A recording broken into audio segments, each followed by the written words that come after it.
I'm an experienced vlogger because I don't know what to say. No content in my head. But I'll still film for the clips.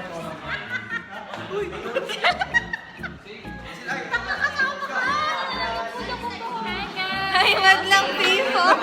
First day of second year, second sem. What are your thoughts on Medtech so far? Medtech, be an MLS student. Very hard.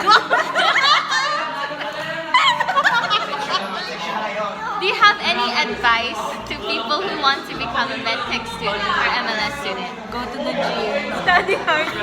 Go to the gym? Mas lalo silang na-stress, friend. Oo, go to the gym kasi mananaba kayo. Kakakain. Stress eating. Ano yan? Tips 101. Okay, so here's the thing.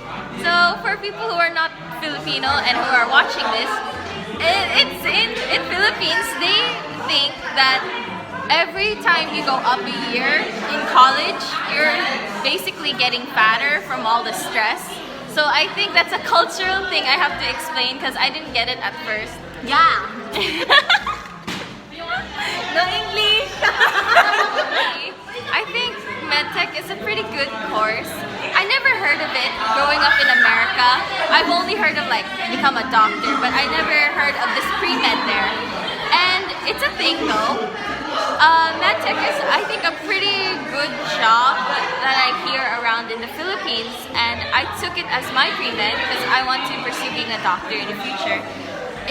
Taking Medtech in the Philippines, it's pretty good. I mean, I come from a US education background, so adjusting to the schedules, the teachers, the different kinds of environment, that was the struggle. But if you guys want to study Medtech in the Philippines, it's really a good choice.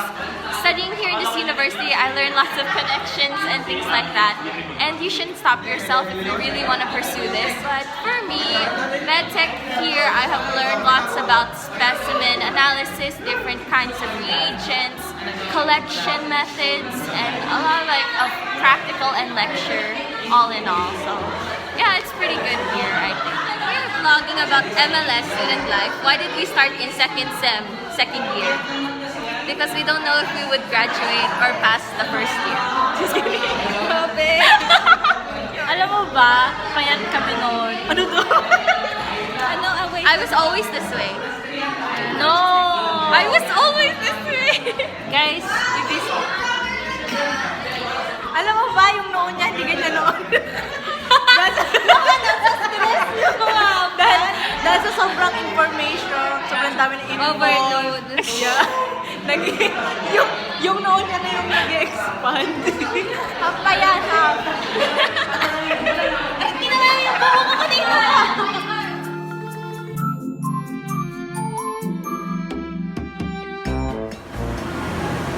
What? Sobrang scripted. Si Michi. Michi. Diet. Egg diet. Next time. Promise today we will start our diet. Diet! You said diet. Hi guys. We're done at lunch. Kind of. Michi? Oh, we have another one. Wow, holy. Okay, pero nakapag-rice na siya. You should have eaten that instead of your white rice. You should have used that. Diyan.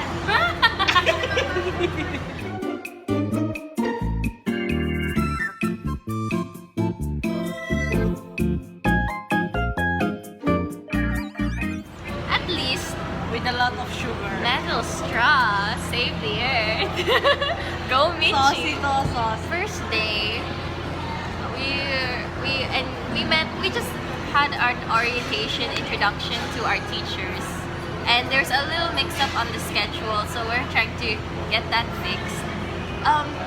Something in the Philippines is that on the first day of school, instead of the teacher having a roster like they did in America, they make the students write down all their contact information, like their guardian, their phone number, their address, their class, on a piece of index paper. That's to the teacher, and that's what the teacher uses to as like attendance or for our contact information, because it's not in like a database or system. So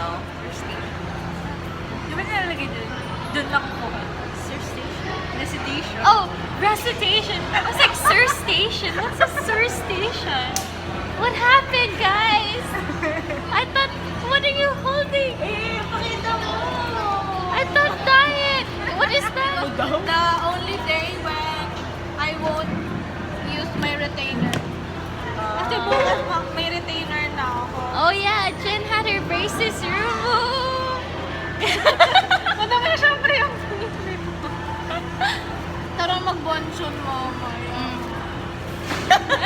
Bonchon! We're still talking about food. I'm hungry. Jen! Oh my gosh! You ate one too. I didn't even realize you were eating one. This is why we can't diet, guys. You can't diet. Stress. Hindi sa stress, unconsciously. Ang tagahawak ng rose. Wow! Oh, so you guys know what to do if you see this beautiful girl. Taga-surprise. Taga-surprise. Taga-palakpak. So suitors for Michela Mago, Green Flowers. For the suitors of Maria Jen Carla Aloya, please bring her surprises. She loves chocolate. She loves egg. Even though she's allergic to egg, she will still eat it. Virgin Castillo. Anything. Oh, pandas. She loves pandas. Bears. Makeup. For me, I'm sorry guys, but I'm taken by... I'm taken because I am focusing on school. School is my boyfriend. But these 3 honeys are available. If not available, disconnecting. I'm putting this as from my perspective, going to school, right? And since I'm not really Filipina, I guess, maybe one of the questions will be like, how do I get around school? Well, I get around school because a common medium of language and communication is English, and since I'm native English speaker, I just use English and they understand, and I was able to understand some of the Filipino they use. So yeah, but then when you have classes that use the language and deeper words that I don't commonly pick up, that's when it gets harder. But for now, everything is like basically English, even the signs, like any English speaker can quickly get accustomed to this place. So, well, I think, in my experience.